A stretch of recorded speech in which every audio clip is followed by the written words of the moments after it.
പുതിയൊരു വീഡിയോയിലേക്ക് എല്ലാവർക്കും സ്വാഗതം. അപ്പോൾ ഇന്ന് നമ്മൾ ഉണ്ടാക്കാൻ പോകുന്ന നല്ല അടിപൊളി ടേസ്റ്റി ആയിട്ടൊരു ദോശയാണ്. ഗോതമ്പ് പൊടി വെച്ചാട്ടോ ചെയ്യുന്നത്. ഗോതമ്പ് പൊടി വെച്ച് ദോശ ഉണ്ടാക്കാൻ പലർക്കും ഇഷ്ടമല്ല, പക്ഷേ ഇങ്ങനെ ഉണ്ടാക്കിയാൽ എല്ലാവരും കഴിക്കും കേട്ടോ. നല്ല ടേസ്റ്റാണ്. അപ്പോൾ വീഡിയോ കണ്ടുകൊണ്ടിരിക്കുമ്പോൾ നിങ്ങൾക്ക് ഇഷ്ടപ്പെട്ട ഒരു ലൈക്ക് തരാൻ മറക്കല്ലേ. അപ്പോൾ ഞാൻ ആദ്യമായി ചെയ്യാൻ പോകുന്നത് ദാണ്ട് ഒരു സവാളയും ഒരു പച്ചമുളകും എടുത്തിട്ടുണ്ട്. അതും തൊലി കളഞ്ഞ ശേഷം ഇതുപോലെ കഷ്ണിച്ചിട്ടിട്ട് നമുക്ക് ചോപ്പറിലിട്ടൊന്ന് ചെറുതായിട്ടൊന്ന് അരിഞ്ഞെടുക്കണം.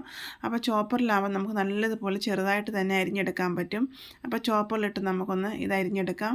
അപ്പോൾ ഒരു സവാളയും ഒരു പച്ചമുളകും മതി കേട്ടോ. ഇനി നമുക്ക് നല്ലതുപോലെ ഒന്ന് അരിഞ്ഞെടുക്കണം. അല്ല ഇനി ചോപ്പറില്ലെങ്കിൽ കുഴപ്പമില്ല, നമ്മൾ സവാള ഇത് നല്ല പൊടിയായിട്ടൊന്ന് കൊത്തി അരിഞ്ഞെടുത്താലും മതിയേ. എന്തായാലും ചെറുതായിട്ടൊന്ന് അരിഞ്ഞ് കിട്ടിയാൽ മാത്രം മതി.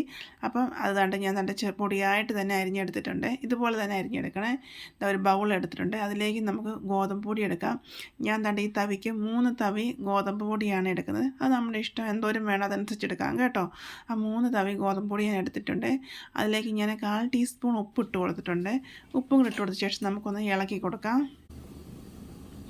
ഇളക്കി കൊടുത്ത ശേഷം കുറേശ്ശെ വെള്ളം ഒഴിച്ച് നമുക്കിതൊന്ന് കലക്കിയെടുക്കണം. കട്ടയില്ലാതെ തന്നെ നമുക്ക് ഇതൊന്ന് കലക്കിയെടുക്കണം. ഇപ്പോൾ കുറേശ്ശെ വെള്ളം ഒഴിച്ച് നമുക്കൊന്ന് കലക്കിയെടുക്കാമേ. അപ്പോൾ ഇങ്ങനെ ഗോതമ്പ് ദോശ ഉണ്ടാക്കിയിട്ടുണ്ടെങ്കിൽ കഴിക്കാത്ത പിള്ളേരാണെങ്കിലും വലിയവരാണെങ്കിലും ഇങ്ങനെ ഉണ്ടാക്കിയാൽ കഴിക്കും കേട്ടോ. അപ്പോൾ അതാണ്ട് ഞാൻ കട്ടയില്ലാതെ തന്നെ ഗോതമ്പ് പൊടി കലക്കി എടുത്തിട്ടുണ്ട്. ഇനി നമ്മളിതിലേക്ക് നമ്മൾ അരിഞ്ഞ് വെച്ചേക്കുന്ന പച്ചമുളകും സവാളയുണ്ടല്ലോ, അതിപ്പോൾ ഇട്ട് കൊടുക്കുക. അതിട്ട് കൊടുത്ത ശേഷം നമ്മളിതിലേക്ക് ചേർത്ത് കൊടുക്കുന്ന മല്ലിയിലയാണ്. ഒരു പിടി മല്ലിയില അരിഞ്ഞത് നമുക്കിതിലേക്ക് ഇട്ട് കൊടുക്കാം. അതാണ് അതിൻ്റെ ടേസ്റ്റ് കേട്ടോ. നല്ല ടേസ്റ്റാണ്. മല്ലിയില ഇഷ്ടമുള്ളവർക്കാണെങ്കിൽ പ്രത്യേകിച്ച് പറയേണ്ട ആവശ്യമില്ല. നല്ല ടേസ്റ്റാട്ടോ, നല്ലതുപോലെ ഇഷ്ടപ്പെടും. അപ്പോൾ നമുക്ക് നല്ലതുപോലെ ഒന്ന് മിക്സ് ചെയ്ത് കൊടുക്കാം. ഉപ്പ് എന്തെങ്കിലും കുറവുണ്ടോ എന്ന് ഇപ്പോൾ നോക്കിയിട്ട് ഇട്ട് കൊടുത്ത് ഒന്നുകൂടെ കലക്കിയെടുത്താൽ മതിയേ. അപ്പോൾ നമുക്ക് നല്ലതുപോലെ കലക്കിയെടുക്കാം. ഇനി നമുക്ക് ദോശ ചൂടാം. നല്ല എളുപ്പമാണ്, നല്ല ടേസ്റ്റുമാണ്. പെട്ടെന്ന് ഉണ്ടാക്കാനും പറ്റും. അധികം ഇൻഗ്രീഡിയൻസ് ഒന്നും വേണ്ട കേട്ടോ. അപ്പോൾ അതിൻ്റെ കട്ട എല്ലാം ഉടച്ച് നല്ലതുപോലെ ഞാനിത് കലക്കി എടുത്തിട്ടുണ്ട്. ഇനി നമുക്കൊരു പാൻ അടുപ്പിലോട്ട് വെച്ച് കൊടുക്കാം. ആ തവയിലോട്ട് ഞാൻ ഒരു ശകലം നെയ്യ് ചേർത്ത് കൊടുത്തിട്ടുണ്ട്.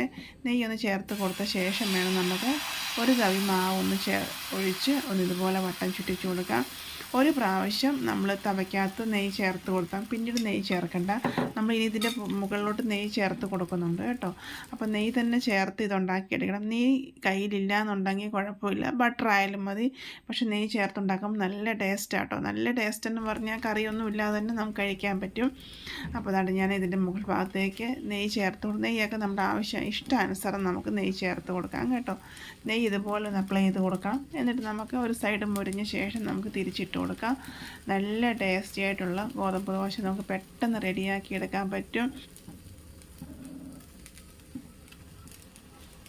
കറിയൊന്നും ഇല്ലാതെ തന്നെ നമുക്ക് കഴിക്കാൻ പറ്റും കേട്ടോ. അപ്പോൾ ഒരു സൈഡ് റെഡിയായ ശേഷം ഞാൻ മറിച്ചിട്ട് കൊടുക്കുന്നുണ്ട്. അപ്പം ഗോതമ്പ് ദോശ ഇഷ്ടമില്ലാത്തവരാണെങ്കിലും ഗോതമ്പ് ദോശ ഇഷ്ടമുള്ളവരാണെങ്കിലും ഇങ്ങനെയൊന്ന് ചെയ്ത് നോക്കിയാൽ മതി. നല്ലപോലെ ഇഷ്ടപ്പെടും. നല്ല ടേസ്റ്റുമാണ്. പെട്ടെന്ന് തന്നെ നമുക്ക് ഉണ്ടാക്കിയെടുക്കാനും പറ്റും. എന്നും കഴിക്കുന്നതിൽ നിന്ന് ഒരു വ്യത്യസ്തമായിട്ടുള്ള ടേസ്റ്റാണ് കേട്ടോ. അപ്പോൾ അതാണ്ട് ഞാൻ ഒരു ദോശ റെഡിയാക്കി എടുത്തിട്ടുണ്ട് കേട്ടോ. നമുക്ക് ചൂടോടെ കൂടെ അങ്ങ് കഴിക്കാൻ കേട്ടോ, കറിയൊന്നും ഇല്ലാതെ തന്നെ. അപ്പോൾ അടുത്ത ദോശയ്ക്ക് ഞാനിതാ ഇതുപോലെ മാവ് കോരി ഒഴിക്കുന്നുണ്ട്. അപ്പോൾ പെട്ടെന്ന് ഉണ്ടാക്കിയെടുക്കാൻ പറ്റിയില്ലേ. നല്ല അടിപൊളി മല്ലിയിലയും സവാളയും പച്ചമുളകൊക്കെ ചേർത്ത് അടിപൊളി ഒരു ഗോതമ്പ് ദോശയാണ്. അപ്പോൾ നിങ്ങളൊരു പ്രാവശ്യം ഇങ്ങനെ ചെയ്ത് നോക്കണം. തീർച്ചയായിട്ടും നിങ്ങൾക്ക് ഇഷ്ടപ്പെടും കേട്ടോ. കാരണം നമുക്ക് പെട്ടെന്ന് ഉണ്ടാക്കാനും പറ്റും. നമ്മുടെ വീട്ടിലുള്ള സാധനങ്ങൾ വെച്ച് തന്നെയാണ് നമ്മൾ ഉണ്ടാക്കി. നമ്മൾ പ്രത്യേകിച്ച് ഒന്നും നമ്മളതിന് വേണ്ടി എടുത്തിട്ടില്ല. അപ്പോൾ നിങ്ങളൊരു പ്രാവശ്യം ഇങ്ങനെ ചെയ്ത് നോക്കുക.